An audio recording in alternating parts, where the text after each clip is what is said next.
हैं देश का नंबर 1 digital news channel VK news. मुझे बोलने नहीं दिया जाता, ये वो दर्द है जो राहुल को खबरों के केंद्र में बनाए हुए है। लेकिन इस दर्द के बीच एक ऐसा वाकया हुआ कि विदेश मंत्री को इस मामले में बीच बचाव तक करना पड़ गया।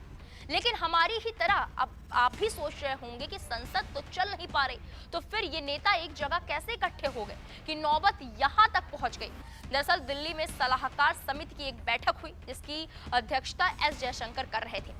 इस समिति में राहुल गांधी भी शामिल थे। इस मीटिंग का मुख्य एजेंडा G20 में भारत अध्यक्षता थी। बातचीत शुरू तो इसी मुद्दे से हुई, लेकिन फिर गाड़ी आकर राहुल के लंदन वाले भाषण पर अटक गई। वजह थी राहुल का माफीनामा।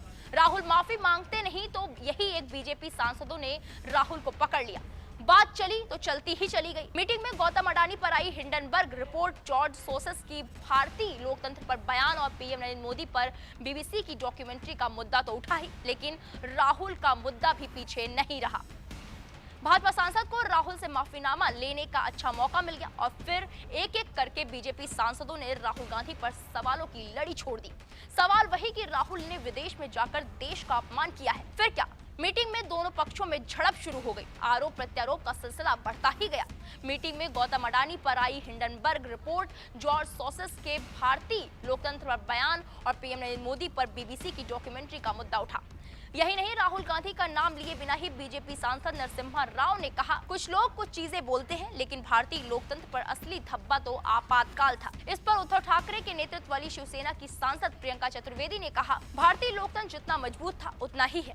किसी के कुछ कहने या फिर डॉक्यूमेंट्री से उसे प्रभावित नहीं होना चाहिए। सवालों की कतार लगती गई, जिसके बाद राहुल जवाब देने के लिए व्याकुल हो गए। उन्होंने कहा, भाजपा सांसदों के सवालों का मैं जवाब देना चाहता हूं, लेकिन उनका जवाब सुनने को कोई भी तैयार नहीं था। बात को बढ़ता देख शायद जयशंकर समझ गए कि अगर नहीं रोका तो कहीं हालात बेकाबू न हो जाए। लिहाजा मीटिंग की अध्यक्षता कर रहे एस जयशंकर ने बीच में दखल दिया और मीटिंग की मर्यादा बनाए रखने के लिए राहुल से कहा, आप अपने बयान को संसद के लिए रखें। लेकिन राहुल गांधी मानने को तैयार ही नहीं थे। वो कह रहे थे कि नहीं, मुझे यहाँ भी बोलना है। वो बोलने के लिए मौके की मांग करते रहे। बताया जा रहा है कि उनके बार बार मांग की वजह से माहौल तनावपूर्ण हो गया।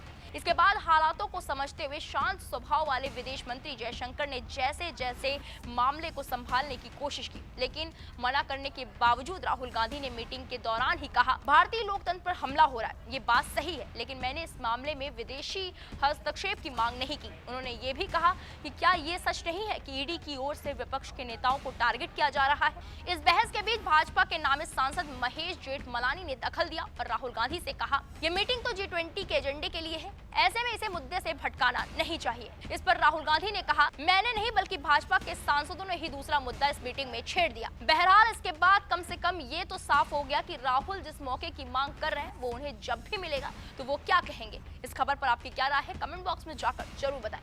बाकी बड़ी खबरों के लिए आप देखते रहे वीके न्यूज। नमस्कार। वीके न्यूज, राष्ट्र के नाम।